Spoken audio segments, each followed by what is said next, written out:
বিশ্বনবীকে হত্যার জন্য আসছেন, ধরা পড়ে গেছেন, এখন মসজিদে নববীতে বেঁধে রাখছে, তার মানে বন্দী। এখন স্ট্যাটাস কি? বন্দী, ক্যাপটিভ।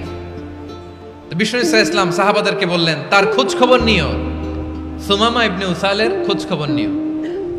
সাহাবারা বলেন, ইয়া রাসূলুল্লাহ, আপনাকে হত্যা করতে এসেছে, তার তো কঠিন ক্যাপিটাল পানিশমেন্ট হওয়া দরকার, কঠিন শাস্তি হওয়া দরকার। বিশ্বনবী বললেন, না, আমি যেটা জানি তোমরা সেটা জানো না, তোমরা সুমামার সাথে ভালো আচরণ করো।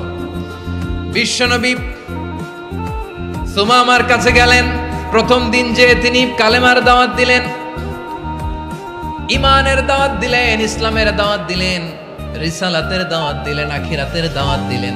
পরের দিন যে বিশ্বনবী সালাতের দাওয়াত দিলেন, যাকাতের দাওয়াত দিলেন, ইসলাম কি, কিভাবে, কেমন করে পালন করতে হয় চমৎকার আর্টিকুলেট করতে শুরু করলেন।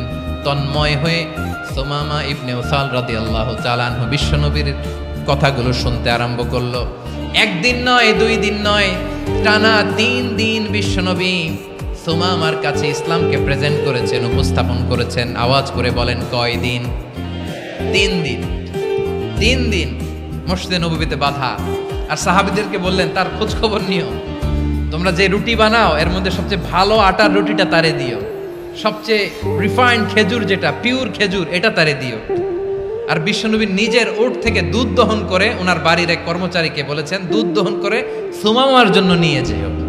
সুবহানাল্লাহ পড়বেন না? সবাই তো অবাক, ইয়ামামা থেকে আসছে নবীকে হত্যা করতে, বিশ্বনবী দেখে তারে জামাই আদর করে, তাকে মজার মজার খাবার দিও, দুধ দিও, আদর আপ্যায়ন করো।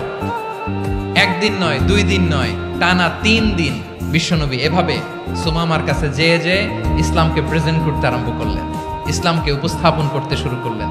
আর তাকে চমৎকার এন্টারটেইনমেন্ট, আপ্যায়ন দিতে আরম্ভ করলেন। টানা 3 দিন যখন ইসলামের দ্য বিউটিজ অফ ইসলাম, ইসলামের সুমহান বাণী, সৌন্দর্য তার কাছে উপস্থাপন শেষ, তাকে আপ্যায়ন শেষ, বিশ্বনবী বললেন সাহাবাদেরকে, যাও এবার সুমামার হাতের পায়ের রশি দুটো খুলে দাও।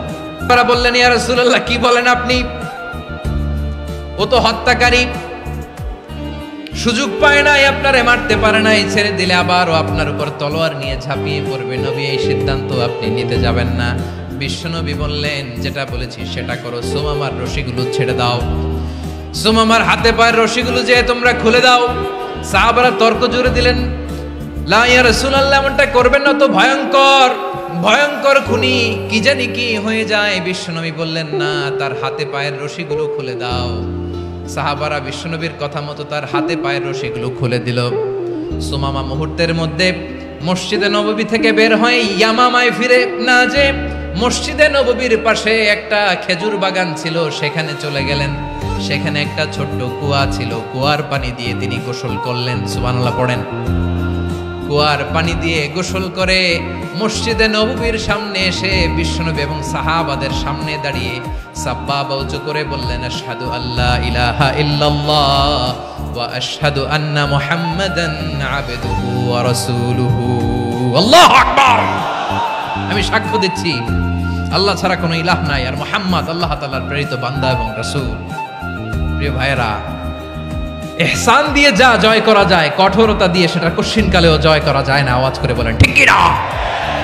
এবার সুমামা দাঁড়িয়ে বলে, ওগো নবী, আমি তো কালিমা পড়ে মুসলমান হয়ে গেলাম, এবার শোনেন, এই মুহূর্তের আগে আপনার চেহারার চাইতে নিকৃষ্ট কোনো চেহারা আমার কাছে ছিল না, কিন্তু শাহাদা পাঠ করার পরে আপনার চেহারার চাইতে উত্তম শ্রেষ্ঠ কোনো চেহারা আমার কাছে আর নাই।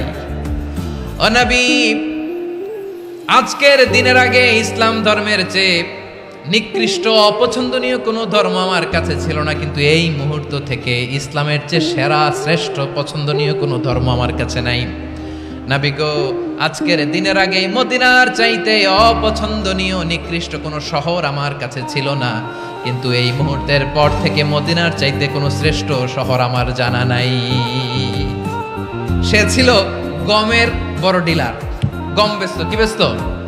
তার গম কিনে মক্কার লোকেরা রুটি খাইতো। সে ঘোষণা দিল, আজকে থেকে মক্কাবাসীদের জন্য সব গম আমি হারাম করে দিলাম, মক্কাবাসী এখন না খেয়ে মরে। সুবহানাল্লাহ পড়বেন না?